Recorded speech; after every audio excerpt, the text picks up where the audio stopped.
இன்றைக்கி நம்ம பார்க்க போகிற டாபிக் வந்து வேதத்திலிருந்து ஆகாய் தீர்க்கதரிசி புத்தகம் 1ஆம் அதிகாரம். அதில் வந்து நம்ம வந்து மொத்தம் 15 வேர்சஸ் இருக்குது. 15ல் நம்ம ஃபஸ்ட்டு 1லேருந்து 12 வரையும் வாசிக்கலாம். நானே கூட வாசிச்சிடுறேன்.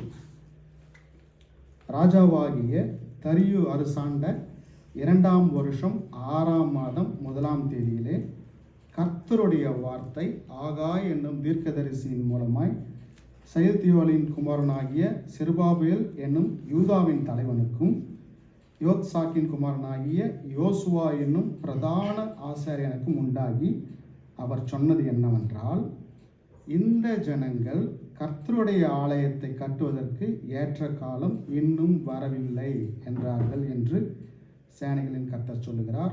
ஆனாலும் ஆகாய் என்னும் தீர்க்கதரிசியின் மூலமாய் கர்த்தருடைய வார்த்தை உண்டாகி அவர் சொல்லுகிறார், இந்த வீடு பாழாய் கிடக்கும் போது நீங்கள் மச்சு பாவப்பட்ட உங்கள் வீடுகளில் குடியிருக்கும்படியான காலம் இதுவோ? இப்பொழுதும் சேனைகளின் கர்த்தர் சொல்லுகிறார், உங்கள் வழிகளை சிந்தித்து பாருங்கள். நீங்கள் திரளாய் விதைத்தும் கொஞ்சமாய் அறுத்து கொண்டு வந்தீர்கள். நீங்கள் புசித்தும் திருப்தியாகவில்லை, குடித்தும் பரிபூர்ணமடையவில்லை. உங்கள் வஸ்திரம் உடுத்தியும் ஒருவனும் குளிர்விடவில்லை. கூலியை சம்பாதிக்கிறவன் பொத்தலான பெய்யில போடுகிறதனாய் அதை சம்பாதிக்கிறான். உங்கள் வழிகளை சிந்தித்து பாருங்கள் என்று சேனைகளின் கர்த்தர் சொல்லுகிறார். நீங்கள் மலையின் மேல் ஏறி போய் மரங்களை வெட்டி கொண்டு வந்து ஆலயத்தை கட்டுங்கள். அதன் பேரில் நான் பிரியமாயிருப்பேன், அதனால் என் மகிமை விளங்கும் என்று கர்த்தர் சொல்லுகிறார். அதிகமாய் வரும் என்று நீங்கள் எதிர்பார்த்திருந்தும் இதோ கொஞ்சமாய் கிடைத்தது. நீங்கள் அறுத்து வீட்டுக்கு கொண்டு வந்ததும் நான் அதை ஊதி போடுகிறேன். எது நிமித்தம் என்றால், என் வீடு பாழாய் கிடக்கும்போது நீங்கள் எல்லோரும் அவனவன் தன் வீடுகளுக்கு ஓடி போகிறீர்களே, இது நிமித்தமே என்று சேனைகளின் கர்த்தர் சொல்லுகிறார். ஆதலால் உங்கள் மேல் இருக்கிற வானம் பனியை பொய்யாமலும் பூமி பலனை கொடாமலும் போயிற்று.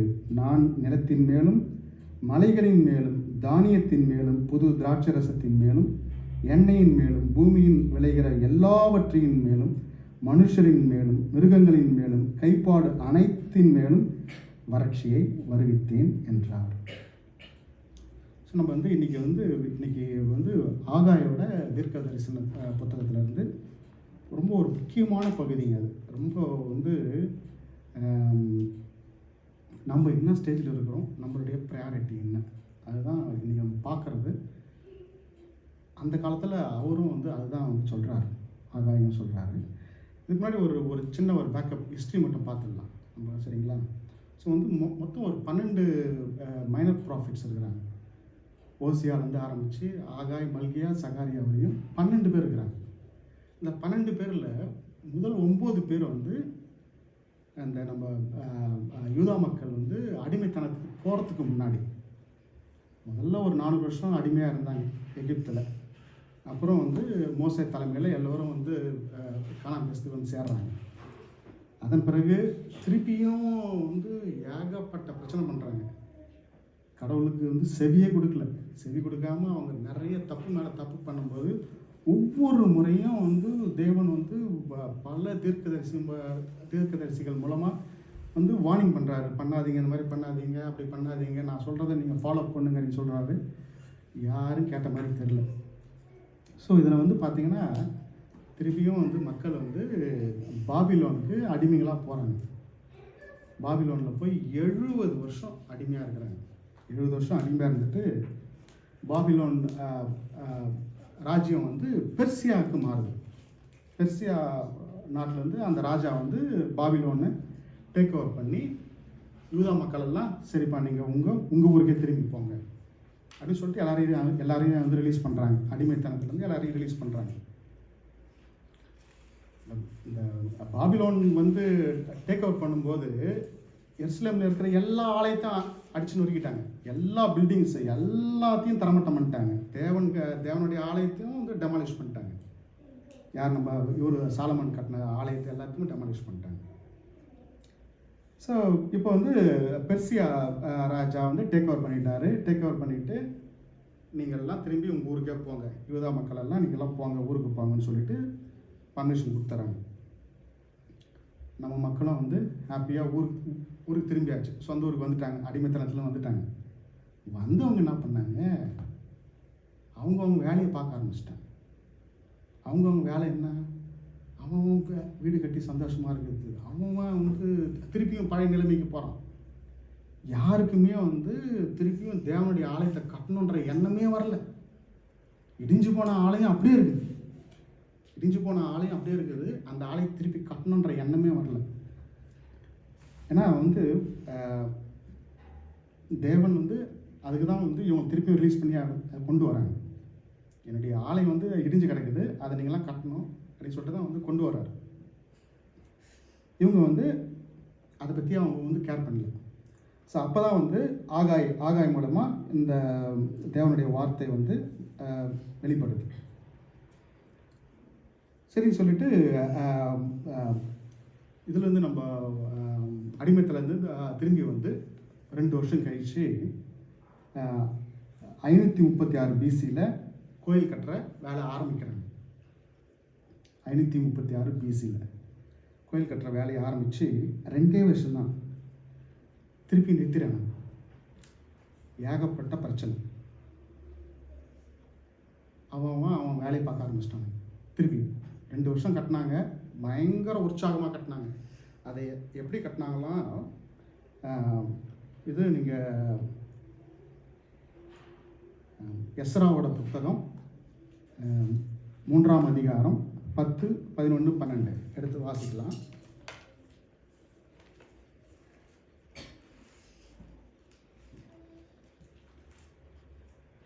எஸ்ரா 3, 10, 11, 12.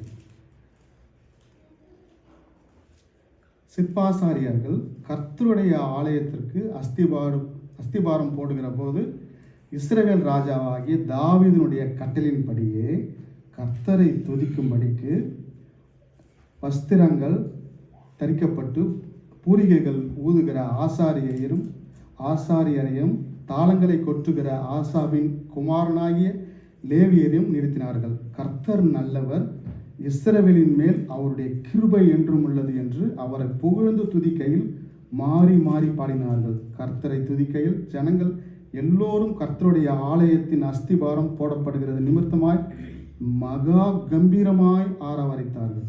முந்திய ஆலயத்தை கண்டிருந்த முதிர் வயதான ஆசாரியரிலும் லேவியரிலும் பிதாக்கள் வம்சங்களின் தலைவரிலும் அநேகர் அந்த ஆலயத்திற்கு தங்கள் கண்களுக்கு முன்பாக அஸ்திபாரம் போடப்படுவதை கண்டு மகா சத்தமிட்டு அழுதார்கள். வேற அநேகம் பேரும் கம்பீர சத்தத்தோட ஆர்ப்பரித்தார்கள். ரொம்ப உற்சாகமாக ஆரம்பிச்சு வித்தின் 2 இயர்ஸில் திருப்பி நிற்கிறாங்க. சரி, எப்படி இந்த ஆலயம் கட்டுறது பணி வந்து ஆரம்பிச்சிட்டாங்க, ஏன் இது வந்து நிறுத்தப்பட்டது அப்படின்னு பார்த்தோம்னா நிறைய காரணம் சொல்கிறாங்க. அதில் வந்து நம்ம வந்து முக்கியமாக வந்து என்ன சொல்கிறாங்கன்னா, அவங்களுடைய தேவைகளை நோக்கி அவங்க ஓட ஆரம்பிச்சிட்டாங்க. மக்கள் அவங்களுடைய தேவைகளை நோக்கி அதை பார்த்துட்டு போக ஆரம்பிச்சிட்டாங்க. பழைய ஏற்பாட்டின் காலத்தில் ஆலயம்னு சொல்கிறாரு, புதிய ஏற்பாட்டில் ஆலயன்றது நம்முடைய இருதயமாக இருக்குது. ஸோ நம்ம இருதயத்தை நம்ம தேவனுக்காக கட்டணும். அதை தான் வந்து தேவன் வந்து விரும்புகிறாரு. தேவன் வந்து நம்மளை வந்து நம்மளுடைய இருதயம் பரிசுத்தமாக இருக்கணும். தேவன் வந்து குடியிருக்கிற ஸ்தலமாக நம்மளுடைய இருதயங்கள் அதுதான் விரும்புகிறாரு. நம்ம வந்து ஒவ்வொரு வருஷமும் இதே மாதிரி தான் நம்மளை வந்து எவ்ரி ஜனவரி 1 வந்து நம்ம ஆரம்பிக்கிறோம். ஏதாவது நம்ம செய்யணும், ஏதாவது கடவுளுக்காக செய்யணும். நான் வந்து ஒரு நாளைக்கு இவ்வளோ நேரம் வந்து பைபிள் வாசிப்பேன், ஒரு நாளைக்கு இவ்வளோ நேரம் வந்து நான் வந்து தேவனோட ஸ்பெண்ட் பண்ணுவேன் அப்படின்னு சொல்லிட்டு எல்லாரும் வந்து அறிக்கை இடுறோம், வந்து ரெசல்யூஷன் எடுக்கிறோம். அது எவ்வளோ நாள் இது தாங்குது? இன்றைக்கி 4ஆவது மாதம், ஏப்ரல் மாதம் ஆச்சு. இவ்வளோ பேருக்கு நினைவு இருக்குது. நம்ம ஜனவரியில் நம்ம என்ன எடுத்தோம், கடவுளோடு நம்ம இருக்கிறோமா? அது மாதிரி தான் மக்கள் அந்த காலத்துலேயும் அந்த மக்கள் அப்படி தான் இருந்திருக்கிறாங்க. அவங்களுடைய எண்ணத்தை மறந்துட்டு அவங்கவுங்க வேலையை பார்க்க ஆரம்பிச்சிட்டாங்க. ரொம்ப ரொம்ப சிந்திக்க வேண்டிய காரியமாக இருக்குதுங்க. சரிங்களா? சரி, ஏன் இந்த இந்த இந்த மக்கள் இன்னும் ஆலயம் கட்டுறதுக்கு இன்னும் டைம் வரலன்னு அப்படி நினச்சாங்க அப்படின்னு பார்த்தோம்னா நிறைய சொல்லலாம், காரணம் சொல்லலாம். அதில் முக்கியமாக அந்த லேண்ட் ஆல்ரெடி 70 years பாழாக கிடக்குது. கோயிலை இடித்து 70 வருஷம் ஆயிடுச்சு. 70 வருஷம் ஆகி அந்த அந்த அந்த திருப்பியும் அந்த பாழான இடத்த திருப்பியும் அவங்க ரீபில்ட் பண்ணுறது இட்ஸ் அ ஹார்ட் ஒர்க். இப்போ சமமாக இருக்கிற இடத்துல ஒரு வீடு கட்டுறோம், அது ஓரளவுக்கு ஈஸியாக இருக்கும். சரிங்களா? ஆல்ரெடி ஒரு பெரிய கோயில், அந்த கோயிலை இடித்து நொறுக்கிட்டானுங்க. திருப்பியும் அந்த இடத்துலையே நம்ம ஆலயம் கட்டணும் போது ஹார்ட் ஒர்க், அதுவும் ஒரு காரணமாக இருக்கலாம். இதெல்லாம் ஜஸ்ட் ஒரு ப்ரிடிக்ஷன்ஸ். நம்ம யோசிக்கலாம். இதே மாதிரி தான் நம்மளும் நிறைய வச்சுருக்குறோம் காரணம். ஏன் கடவுள்கிட்ட நான் வரலன்றதுக்கு நிறைய காரணம் வச்சுருக்குறோம். அதுக்காக தான் நான் சொல்ல வரேன். இந்த இதெல்லாம் கடவுளோட வெளிப்பாடுகள் இதெல்லாம். அதே மாதிரி பார்த்தோம்னா அவங்ககிட்ட சரியான போதிய அளவுக்கு பணம் இல்லை. பார்த்தோம்னா ஆகாய் 1:6 நீங்கள் திரளா விதைத்து கொஞ்சமாக அறுத்து கொள்ளுகிறீர்கள். நீங்கள் கூலியை சம்பாதிக்கிறவன் பொத்தலான பையில போடுறீங்க. அப்படி திரளா நீங்கள் விதைச்சு கொஞ்சமாக தான் வருமானம். ஸோ அந்த காரணமாக அவங்க சொல்லலாம், என்கிட்ட எனஃப் மணி இல்லை, என்கிட்ட எனஃப் இது இல்லை அப்படின்னு சொல்லிட்டு அவங்க சொல்லலாம். அதே மாதிரி விளைச்சல் இல்லாமல் போச்சு. அதை விட முக்கியமாக பார்த்தோம்னா ப்ராப்ளம் எங்கன்னா, எஸ்ராவின் புத்தகம் 1-4 வாசிக்கலாம். அவங்களுக்குள்ளேயே போட்டி போகிறாங்க. எஸ்ரா 4:1-5. சிறையிருப்பிலிருந்து வந்த ஜனங்கள் இஸ்ரவேலின் தேவனாகிய கர்த்தருக்கு ஆலயத்தை கட்டுகிறார்கள் என்று யூதாவுக்கும் பென்யமீனிடத்திற்கும் சத்துருக்கள் கேள்விப்பட்ட போது அவர்கள் செருபாபேலிடத்திற்கும் தலைவரான பிதாக்களிடத்திற்கும் வந்து, உங்களோட கூட நாங்களும் கட்டுவோம், உங்களைப் போல நாங்களும் உங்கள் தேவனை நாடுவோம். இவ்விடத்துக்கு எங்களை வரப்பண்ணின அசிரியாவின் ராஜாவாகிய எசரத்தோன் நாட்கள் முதற்கொண்டு அவருக்கு நாங்களும் பலியிட்டு வருகிறோம் என்று அவர்களோட சொன்னார்கள். சரிங்களா? ஸோ இப்போ அந்த பக்கத்து நாட்டுக்காரங்கெல்லாம் அவங்களும் பிரச்சனை பண்ணுறாங்க. நீங்கள் எப்படி கட்டுறீங்களோ உங்கள் கூட சேர்ந்து நாங்களும் சேர்த்து ஆலயத்தை கட்டுவோம் அப்படின்னு சொல்லிட்டு அவங்களும் பிரச்சனை பண்ணுறாங்க. யாருன்னா, உங்களுடைய கூட நாங்களும் கட்டுவோம், உங்களைப் போல நாங்களும் உங்கள் தேவனை நாடுவோம். இவ்விடத்திற்கு எங்களை வரப்பண்ணின அசிரியாவின் ராஜாவாகிய நாட்கள் முதற்கொண்டு அவருக்கு நாங்களும் பலியிடுகிறோம். நாங்களும் உங்களுடைய தேவனுக்கு பலியிடுறோம், அதனால் எங்களையும் சேர்த்துக்குங்க அப்படின்னு சொல்லிட்டு இங்கே ஒரு டீம், இந்த பக்கம் ஒரு டீம் பிரச்சனை பண்ணுறாங்க. ஸோ இந்த எல்லாம் தடைகள், நிறைய தடைகள். அந்த ஆலயம் நல்லா உற்சாகமாக ஆரம்பித்தாங்க, 2 வருஷத்துலேயே ஸ்டாப் பண்ணிட்டாங்க. இது நிறைய நம்மளுடைய வாழ்க்கையில் நடக்குது. நம்மளுடைய வாழ்க்கையில் நம்ம உற்சாகமாக நம்ம எதனா ஒன்று செய்யணும் போது ஏகப்பட்ட தடைகளுக்கு பஞ்சமே இல்லை. குடும்பத்தில் ஒரு நிம்மதி இருக்காது, நோய் நொடிகள், வேலை சரியில்லை, நம்ம எதிர்பார்க்குறது நடக்கலை, நம்மளால் காத்திருக்க முடியல. இந்த மாதிரியான பல தடைகள் நம்மளை வரும்போது நம்மளுடைய எய்ம், கடவுள் நம்மளை எதுக்கு வச்சிருக்கிறாருன்ற எய்மையே நம்ம விட்டுருவோம். அதுதான் ஆகாய் திருப்பியும் ரிமைண்ட் பண்ணுறாரு. உங்களுக்கு கொடுத்த கடமை கோயிலை கட்டுறது, அதை விட்டுட்டு அவன் வேலையை பார்த்தீங்க அப்படின்றாரு. இன்னும் ஆலயத்தை கட்டுறதுக்கு நேரம் வரலன்னு நீங்கள் சொல்கிறீங்க அப்படின்றாரு. இப்போ பார்த்தோம்னா நம்ம நல்லா நம்மளுக்கு தெரியும், நம்மளுடைய விசுவாசம் தேவன் மேலே இருக்கும்போது தேவன் எல்லாத்தையும் நம்மளை சரியான நேரத்தில் செய்வார். குதிரையோ யுத்த நாளுக்கு ஆயத்தப்படும், ஜெயமோ கர்த்தரால வரும்னு சொல்லிட்டு நம்ம வேதத்தில் வாசிக்கிறோம். நம்ம அவர் மேலே பாரத்தை போட்டு அவர் கொடுத்த வேலையை நம்ம செய்யும்போது நமக்கு வெற்றி உண்டு. மீதி எல்லாமே கூட கொடுக்கப்படும் சொல்லிட்டு இப்போ வந்து ஆகாய 1 3 4 நம்ம வாசிக்கும்போது தான் வந்து இந்த இந்த வீடு பாழாய் கிடக்கும்போது நீங்கள் மச்சு பாவப்பட்ட உங்கள் வீடுகளில் குடியிருக்கும்படி காலம் இதுவோ அப்படின்னு சொல்லிட்டு சொல்கிறாங்க. இந்த இடத்துல வந்து தேவன் வந்து நம்ம நல்லா அந்த அந்த அந்த மக்கள் நல்லா ஒரு வீட்டில் வாழ்கிறாங்க அப்படின்னு அவர் வந்து எரிச்சல் அடையலை. அவர் வந்து எரிச்சல் அடையாத தேவன். அவர் வந்து என்ன சொல்கிறாருன்னா, என் வீடு பாழாக இருக்குது, என்னை அறியாத மக்கள் எவ்வளோ பேர் வந்து பாழாக போயின்னுக்கிறாங்க, ஆனால் நம்ம எல்லாரும் அவன் வேலையை பார்த்துக்கிறோமே, அவன் வேலையை பார்த்துக்கிட்டு அழகாக நம்மளுடைய தேவைகளுக்காக நம்ம ஓடுறோமே, அதுதான் தேவன் சொல்கிறாங்க. அந்த காலத்துலேயும் அதே தான், அதே பிரச்சனை தான். நம்ம எதுக்கு நம்ம முன்னுரிமை கொடுக்குறோம்? நம்மளுடைய ப்ரையாரிட்டி எது? நம்ம ப்ரையாரிட்டி வந்து தேவனை நோக்கி இருக்குதா, இல்லை நம்மளுடைய தேவைகளை நோக்கி இருக்குதா அப்படின்றது தான். ஸோ தேவனை நோக்கி நம்ம ப்ரையாரிட்டி இருக்கும்போது அவர் எல்லாத்தையும் செஞ்சு கொடுப்பாரு. அதுதான் வந்து தேவன் வந்து ஒவ்வொரு முறையும் சொல்கிறாரு. இந்த அந்த மக்கள் வந்து அவங்களுடைய சுகத்தை வந்து விட்டு கொடுக்கவே இல்லை. அவங்களுடைய தேவைகளை அதை வந்து அவங்க அதை நோக்கி அவங்க ஓடினதுனால அவங்க வந்து அவங்க அந்த எய்மையை அவங்க வந்து மறந்துட்டாங்க. நம்மளும் வந்து யோசிக்கலாம், நம்மளுடைய ப்ரையாரிட்டி எது, நம்ம எதுக்கு முன்னுரிமை கொடுக்கணும், நம்மளுடைய வாழ்க்கையில் நமக்கு என்ன என்ன என்ன கொடுக்கப்பட்டது, எங்கோ இருந்தோம் எப்படி வந்து நம்ம வந்து வாழ்ந்து கொண்டு இருக்கிறோம் அப்படின்னு நம்ம அடிக்கடி யோசிக்கணும். நம்மளுடைய எந்த நிலைமையிலிருந்து தேவன் நம்மளை தொட்டு தூக்கி இருக்கிறாரு, அதை நம்ம வந்து ஒரு நாளும் மறக்கக்கூடாது. அந்த மக்கள் மறந்தாங்க, நம்ம மறக்கக்கூடாது. நம்ம மறந்து தவறு செய்யும்போது நம்ம தேவனை திருப்பி சிலுவையில் அறையும். அதை வந்து நம்ம என்றைக்குமே வந்து நம்ம வந்து மறக்கக்கூடாது.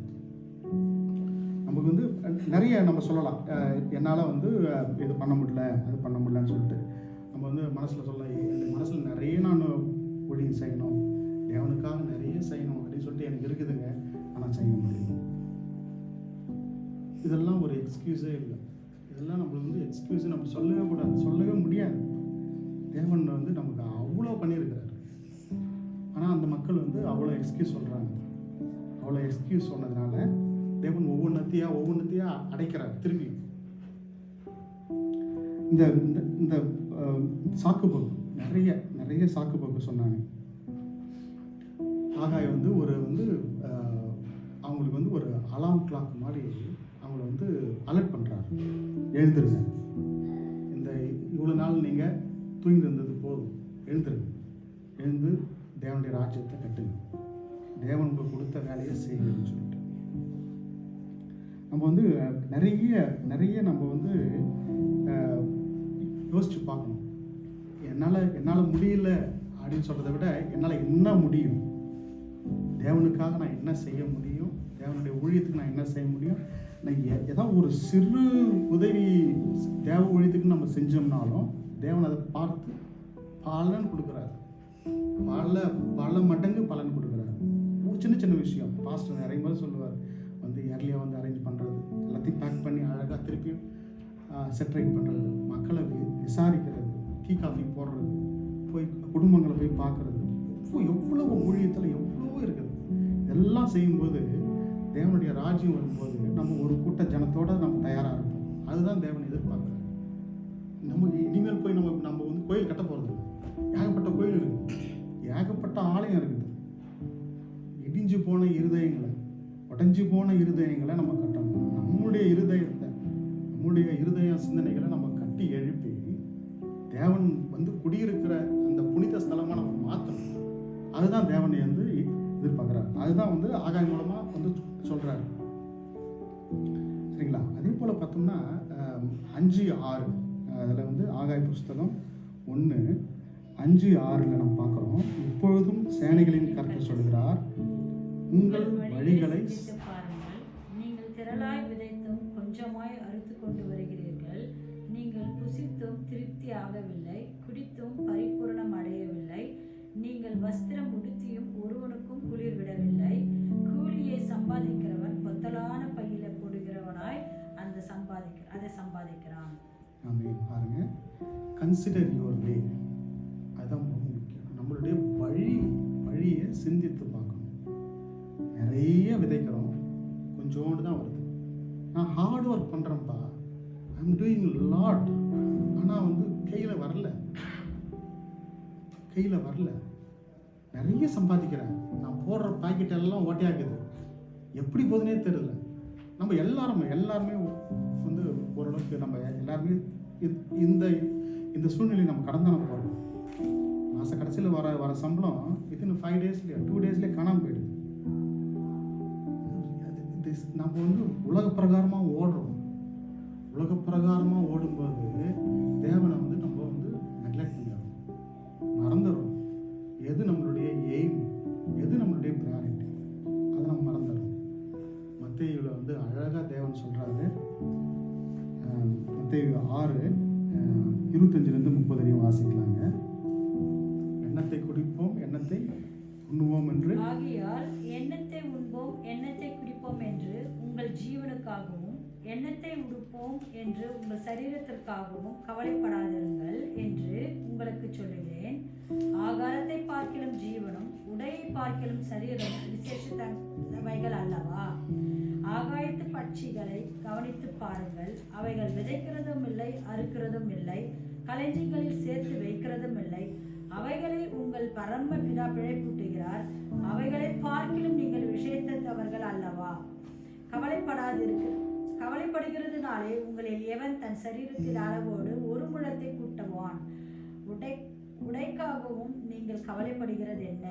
காட்டு புஷ்பங்கள் எப்படி வளருகிறது என்பதை கவனித்து பாருங்கள், அவைகள் உழைக்கிறதும் இல்லை, நூற்கிறதும் இல்லை. என்றாலும் சாலமோன் முதலாய் தன் சர்வ மகிமையிலும் அவைகளில் ஒன்றை போலாகிலும் உடுத்தி இருக்கிறதும் இல்லை என்று உங்களுக்கு சொல்லுகிறேன்.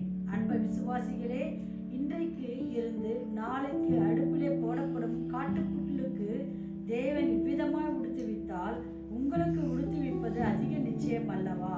ஆகையால் எண்ணத்தை உண்போம், எண்ணத்தை குடிப்போம் என்று கவலைப்படாதிருங்கள். இவைகள் எல்லாம் அஞ்ஞானிகள் நாடி தேடுகிறார்கள். இவைகள் எல்லாம் உங்களுக்கு வேண்டியவைகள் என்று உங்கள் பரமபிதா அறிந்திருக்கிறார். முதலாவது தேவனுடைய ராஜ்யத்தையும் அவருடைய நீதியையும் தேடுங்கள், அப்பொழுது இவைகள் எல்லாம் கூட கொடுக்கப்படும். ஆமென். பாருங்க, தேவனுடைய ராஜ்யத்தையும் நீதியும், முதலாவது தேவனுடைய ராஜ்யத்தையும் நீதியும் தேடும்போது நமக்கு எல்லாம் கொடுக்கப்படும் சொல்றாங்க. அவர் தான் படைச்சிருக்கிறாரு. காட்டு புஷ்பத்திலிருந்து, ஆகாயத்து பறவையிலிருந்து எல்லாவற்றையும் அவர் தான் படைச்சிருக்கிறாரு. எல்லாம் படைத்தவருக்கு தெரியும் யாராருக்கு என்னென்ன பண்ணணும்னு தெரியும். யாராருக்கு நம்ம பிள்ளைங்களுக்கு நம்ம என்னென்ன பண்ணணும்னு சொல்லிட்டு ஒரு தகப்பனா, ஒரு தாயா, ஒரு ஒரு ஒரு ஒரு பேரண்டாக இருக்கிறவங்களுக்கு கண்டிப்பாக தெரியும். அதே போல் நம்மளுடைய பரமபிதா நம்ம எல்லாரையுமே உலகத்தையே படைச்சவருக்கு தெரியாதா எனக்கு என்ன தேவை, உங்களுக்கு என்ன தேவை அப்படி தெரியாதா? அதை பற்றி ஒரே பண்ணாத அப்படின்றார். அதை பற்றி ஒரே பண்ணாதீங்க. அதை பற்றி நீங்கள் ஒரே பண்ணீங்கன்னா நீங்கள் டைவர்ட் ஆகிடுவீங்க, டைவர்ட் ஆகி போயிடுவீங்க. அப்படி தான் அந்த மக்கள் டைவர்ட் ஆகி போனாங்க. அவ்வளோ பேர் 9 தீர்க்கதரிசிங்க வந்து சொல்கிறாங்க, நீங்கள் மனம் திரும்புங்க, பாவத்தில் போகாதீங்கன்னு சொல்கிறாங்க. மக்கள் கேட்கவே இல்லை. கடைசியில் திருப்பியும் ஒரு 70 வருஷம் அடிமைட்டாங்க. இது மாதிரி தான் நம்மளும் வந்து தேவனுடைய வார்த்தைக்கு செவி கொடுக்காம போகும்போது பாடுகள் மத்தியில் நம்ம போக வேண்டியதாக இருக்குது. பாடுகள் வந்து திருந்திட்டோம் அப்படின்னா நம்ம வந்து திருப்பி நம்ம படிச்சுடுவோம். திருந்தி தேவனிடத்துல மன்னிப்பு கேட்கும்போது நமக்கு கண்டிப்பாக அவர் வந்து மன்னிக்கிற தேவனாக இருக்கிறாரு. நம்மளை திருப்பியும் அவர் வந்து ஏற்றுக்கொள்கிறாரு. ஸோ வந்து இதில் வந்து உங்கள் வழிகளை கவனியுங்கள் அப்படின்னு சொல்லிட்டு முக்கியமான ஒரு வார்த்தை. உங்கள் வழிகளையும் அதன் பலன்களையும் கவனியுங்கள். அதனுடைய இன்டீப் மீனிங்கில் பார்த்தோம்னா நம்மளுடைய இருதயத்தின் சிந்தனைகள், நம்ம இருதயத்தின் சிந்தனைகள் பிரகாரம் நம்ம நடக்கிறோம். இருதயத்தில் தேவன் இருக்கிறாரு, தேவனுடைய வார்த்தைகள் இருக்குதுன்னு போது நம்ம சரியாக நடப்போம். சரிங்களா? இருதயத்தின் சிந்தனை கரெக்டாக இருக்குது. நம்ம வந்து வலது பக்கமும் சாயாமல் இடது பக்கமும் சாயாமல் நேராக போகிறது இதுவே வழின்னு சொல்லிட்டு தேவன் நம்மளோடு பேசுகிறாருன்னு நம்ம வாசிக்கிறோம். இருதயத்தில் நம்ம வார்த்தை இருக்கும்போது நம்மளுடைய நடவடிக்கையும் நடக்கையும் கரெக்டாக இருக்கும். எப்பப்பெல்லாம் நம்ம வந்து தடுமாறுறோமோ நம்ம வந்து உட்காந்து நம்ம யோசிக்கணும், உட்காந்து தேவனிடத்துல கேட்கணும், நான் போகிறது சரியா, நான் போகிற பாதை வந்து சரியாக இருக்குதா, திருப்பியும் வந்து என்னை வந்து சரியாக கைட் பண்ணுங்க, என்னுடைய ஃபோக்கஸை திருப்பி கொண்டு வாங்க அப்படின்னு தேவனிடத்தில் நம்ம கேட்கும்போது அவர் வந்து கைட் பண்ணுறாரு. அதுதான் வந்து இந்த முக்கியமான ஒரு வார்த்தையாக சொல்கிறாங்க, உங்களுடைய இருதயத்தின் சிந்தனைகளை நீங்கள் வந்து சிந்தித்து பாருங்க அப்படின்னு சொல்லிட்டு. அடுத்து பார்த்தோம்னா அதில் அந்த வார்த்தையிலே வந்து நிறைய நீங்கள் வந்து திரளாய் விதைத்தீர்கள், கொஞ்சமாக அறுத்தீர்கள், நீங்கள் புசித்தும் திருப்தி அடையவில்லை. எவ்வளோ சாப்பிட்டோம், திருப்தியே இல்லை. வாழ்க்கையில் திருப்தியே இல்லைப்பா அப்படின்னு உட்காந்து. எவ்வளோ நல்ல துணி போட்டாலும் உடம்புல வந்து சூடே வரலையா, குளிரே அடங்கல. இதெல்லாம் வாழ்க்கையில் நடக்குது. திருப்தி இல்லாத வாழ்க்கை. எவ்வளவு இருந்தாலும் நம்மளுக்கு திருப்தி இல்லை. எவ்வளவு சம்பாதிச்சாலும் பத்தலான வழியில் போகிறோம். ஸோ வந்து இந்த இருதயத்தை நம்ம ஆராய்ந்து நம்ம பார்க்கும்போது நம்மளுடைய தேவன் வந்து நமக்கு அழகாக வந்து வழி நடத்துகிறாங்க. உபாகமம் 11, 16, 17 யாராவது வாசிக்கலாங்க. உபாகமம் 11, 16, 17. உங்கள் இருதயம் வஞ்சிக்கப்படாமலும் நீங்கள் வழி விலகி அந்நிய தேவர்களை சேவித்து அவர்களை நமஸ்கரியாமலும் இருக்கும்படி எச்சரிக்கையாய் இருங்கள். இல்லாவிடில் கர்த்தருடைய கோபம் உங்கள் மேல் மூண்டு மழை பெய்யாமற் போகும், தேசம் தன் பலனை கொடாமல் இருக்கும், வானத்தை அடைத்து போடுவார். கர்த்தர் உங்களுக்கு கொடுத்த நல்ல தேசத்திலிருந்து நீங்கள் சீக்கிரத்தில் அழிந்து போவீர்கள். ஆமென். பாருங்க, உங்கள் இருதயம் வஞ்சிக்கப்படாமல் இருதயத்தை காத்துக்கணும். முதல்ல இருந்து அதுதான். பழைய ஏற்பாட்டில் ஆலயம்னு சொன்னாங்க, அது வந்து பிசிக்கல் பில்டிங். புதிய ஏற்பாட்டில் ஆலயம்னா நம்மளுடைய இருதயம். நம்மளுடைய இருதயம் வஞ்சிக்கப்படாமல் நம்ம பார்த்துக்கணும். வஞ்சிக்கப்படாமல் பார்த்துக்கணும். நீங்கள் வழி விலகி அந்நிய தேவர்களை சேவித்து, அந்நிய தேவர்கள்னா நாம் we are not going to worship other god இல்லை. அந்நிய தேவன் அப்படின்னா எதெல்லாம் நம்ம தேவனை ரீப்ளேஸ் பண்ணுறதோ அதெல்லாம் அந்நிய தேவர்கள். என்னன்னா ஒவ்வொருத்தருக்கும் ஒவ்வொரு விதமான சாட்டிஸ்ஃபேக்ஷன். ஒருத்தருக்கு வந்து யூடியூப் பார்க்குறது, ஒருத்தருக்கு வந்து வீடியோ கேம் விளையாடுறது, ஒருத்தருக்கு ஸ்போர்ட்ஸ், ஒருத்தருக்கு வந்து மேக்கப், ஒருத்தருக்கு வந்து பலது சொல்லலாம். ரிக்ரியேஷன் எவ்வளவோ ரிக்ரியேஷன். எதெல்லாம் நம்மளை வந்து தேவனிடத்தில் நெருங்காமல் பண்ணுதோ அதெல்லாம் ஐடியாஸ். ஸோ அதெல்லாத்தையும் தவிர்த்துட்டு என் தேவனிடத்தில் நெருங்கிறதுக்கு நான் வந்து எல்லாவற்றையும் விட்டு நான் வந்து நெருங்கி போகும்போது அவர் வந்து நம்ம பார்த்துக்கிறார். நம்ம இருதயம் வஞ்சிக்கப்படாமல் இருக்கு. அது பார்த்தோம்னா இப்போ நம்ம வந்து நம்மளுடைய திருப்பி நம்ம அதான் சொல்கிறோம். நம்ம சரியான பாதையில் போகிறோமா, நம்மளுடைய ப்ரியாரிட்டி சரியாக தான் இருக்குதா, தேவனுக்கு நான் கொடுக்க வேண்டிய நேரத்தை நான் கொடுக்குறேன்னா. ஒவ்வொரு வருஷமும் நான் வந்து ரெசல்யூஷன் எடுக்கிறேன். நான் வந்து நிறைய நேரம் ஸ்பெண்ட் பண்ண போகிறேன். I'm going to do fasting prayer once a week. I'm going to do this. I'm going to do that. அதுலேருந்து நம்ம விலகி போகவே கூடாது. அதில் வந்து அந்த நம்மளுடைய எய்மை நம்ம ஒரு நாளும் விட்டு விடக்கூடாது. கடவுள் கொடுத்த ஊழியத்தை எந்த தடை வந்தாலும் நம்ம செய்யணும். மக்கள் அப்படி தான் பேசுவாங்க. மக்கள் வந்து வாயில் வந்ததெல்லாம் பேசுவான். நம்மளை வந்து பொருட்டாவே மதிக்க மாட்டான். அதெல்லாத்தையும் யோசிச்சா நம்ம தேவனுக்கு அப்படிதான் நடந்தது. காரி துப்புனாங்கல்ல, காரி துப்பி அடிச்சு கடைசி சொட்டு ரத்தம் வரையும் உறிஞ்சி தானே அமிச்சாங்க. அந்த உலகத்தில் தான் நாமளும் வாழ்றோம். நம்மளுக்கும் அதே கதி தான், அதை விட அதிகமாக வரும். அதையும் நம்ம தாங்கும். அப்போதான் நம்ம வந்து நீடிச்சு நிற்க முடியும். ப்ரையாரிட்டி அது. நம்ம திருப்பி திருப்பி திருப்பி நம்ம வந்து ரீஆர்டர் பண்ணணும். தப்பாக போகிறோம்னா திருப்பி திருப்பி வந்துடணும். தியானத்தில் இருக்கும்போது நான் சரியாக போகிறேன்னா தேவன் என்ன சொல்லிட்டு நம்ம வந்து தியானத்தை கேட்டுகிட்டே இருக்கணும். கேட்டுகிட்டே இருக்கும்போது அவர் நம்மளை அழகாக கைட் பண்ணுவார். ஸோ இந்த இந்த இந்த இந்த மக்கள் வந்து ஆகாய் வந்து சொல்கிறாரு, நீங்கள் வந்து அதிகமாய் வரும் என்று நீங்கள் எதிர்பார்த்திருந்தோம். 9வது வசனம், அதிகமாய் வரும் என்று நீங்கள் எதிர்பார்த்திருந்தோம், இதோ கொஞ்சமாக வந்தது. நீங்கள் அறுத்து வீட்டுக்கு கொண்டு வந்தும் நான் அதை ஊதி போட்டேன். எது நிமித்தம் என்றால், என் வீடு பாழாய் கிடக்கும்போது நீங்கள் எல்லோரும் அவனவன் தன் வீடுகளுக்கு ஓடி போகிறீர்களே, இது நிமித்தமே என்று தேவன் சேனைகளின் கர்த்தர் சொல்றார். என் வீடு, என்னை அறியாத மக்கள் பாழா கிடக்குறாங்கப்பா. என்னை அறியாத மக்கள் ஏகப்பட்ட பிரச்சனையில் இருக்கிறான். பாகல் பின்னாடி ஓடி நிற்கிறான். உலகத்தில் இருக்கிற அடிமைகள் பின்னாடி இருக்கிறான். அவங்கெல்லாம் அப்படி இருக்கும்போது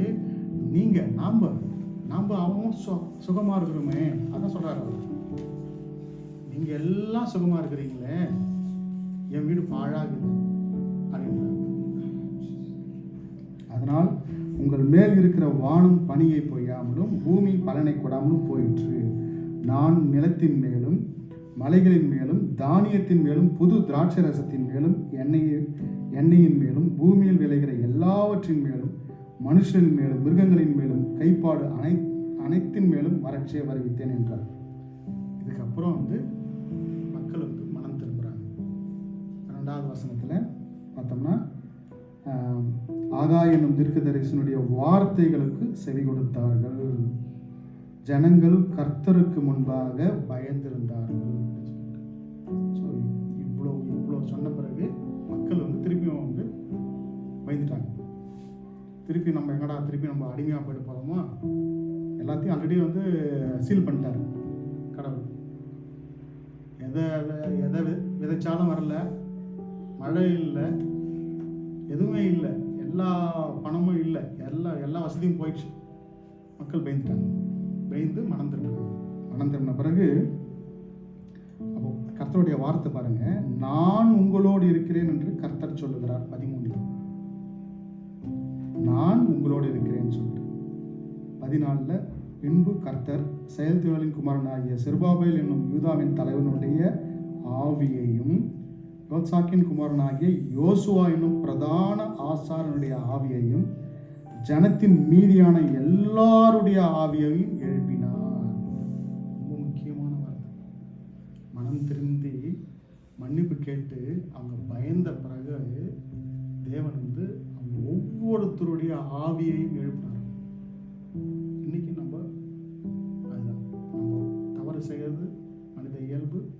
தவறுகளை நம்ம அறிக்கையிட்டு தேவனிடத்தில் நம்ம திரும்பும்போது தேவன் நம்முடைய ஆவியை எழுப்புவார். நம்மளுடைய ஆவியை எழுப்பி அவருடைய ராஜ்யம் கட்டப்பட நம்மளை பயன்படுத்துவார். சரிங்களா? நம்ம வந்து நம்ம எந்த எந்த எந்த நம்மளோட ப்ரையாரிட்டி எது இருக்குது அதை நம்ம திருப்பி அலசி பார்த்து நம்முடைய தவறுகளை அறிக்கையிட்டு மன்னிப்பு கேட்டு திரும்பும்போது தேவன் நம்ம எல்லாரையும் மன்னித்து நமக்கு கொடுத்த வேலையை நம்ம செய்யறதுக்கு அவர் நம்மளை வழிநடத்துவார். கண்களை மூடி ஜெபிப்போம். ஸ்தோத்திரம் ராஜா. கர்த்தாவே, நீ கொடுத்த வார்த்தைகளுக்காக நன்றி ராஜா. கர்த்தாவே, நாங்களும் ராஜா கர்த்தாவே இஸ்ரேல் ஜனங்களை போல ராஜா கர்த்தாவே பல முறை ராஜா கர்த்தாவே வழிக்க விடுகிறோம் ராஜா கர்த்தாவே. தவறுகளில் மீண்டும் மாறாக ராஜா கர்த்தாவே நாங்கள் தவறுகளிலே நாங்கள் விழுகிறோம் ராஜா. என் தேவனை விட்டு விலகி போகிறோம் ராஜா கர்த்தாவே. ஆனாலும் என் தேவன் ராஜா கர்த்தாவே உமது வார்த்தைகள் மூலமாக எங்களோடு பேசுகிறீரே ராஜா கர்த்தாவே. நாங்கள் ராஜா எந்த தவறு செய்தாலும் ராஜா கர்த்தாவே என் தேவனை நோக்கி நாங்கள் மன்னிக்க கர்த்தாவே நாங்கள் ராஜா மன்னிப்பு கேட்கும்போது என் தேவன் எல்லாரையும் மன்னித்து ராஜா கர்த்தா எல்லா தவறுகளையும் மன்னித்து ராஜா ஒரு பிள்ளையாக எங்களை ஏற்றுக்கொள்கிறீரே. அதற்காக நன்றி ராஜா. நீர் கொடுத்த வார்த்தைகளுக்காக நன்றி கர்த்தாவே. ராஜா கர்த்தாவே எங்களுடைய ப்ரையாரிட்டியை ராஜா கர்த்தாவே நாங்கள் ராஜா கர்த்தாவை சிந்தித்து பார்க்கிறோம் ராஜா. என் தேவனுக்கு நாங்கள் கர்த்தாவே முதல் உரிமையை நாங்கள் கர்த்தாவே என் தேவனுக்கு நாங்கள் கொடுக்க கர்த்தாவே கிருபை தாருங்க. என் எல்லாவற்றையும் என் தேவன் பார்த்துக் கொள்வார் ராஜா கர்த்தாவே. முதலாவது ராஜா கர்த்தாவே தேவனையும் நீதியும்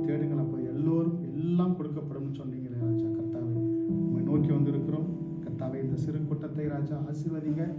கர்த்தாவை பழுகி பெருக ராஜா. இந்த பட்டணத்திலே உம்மை அறியாத மக்கள் ராஜா, கர்த்தாவை எல்லோரும் உம்மை அறிந்து கொள்ளவும் ராஜா, உம்மை தவிர வேறொரு தேவன் கொடுக்கப்படவில்லை என்று ராஜா அறிக்கையிட்டு எல்லோரும் ஒன்று கூடி ராஜா உமது பாதப்படியில் வரவும் ராஜா. உமது வருகையின் போது ராஜா கர்த்தாவே ஒரு கூட்ட ஜனத்தை நாங்கள் தயார்படுத்தி கொண்டு ராஜா எல்லோரும் ராஜா கர்த்தாவை உமக்காக நாங்கள் காத்திருக்க கர்த்தாவை கிருபை தாருங்க.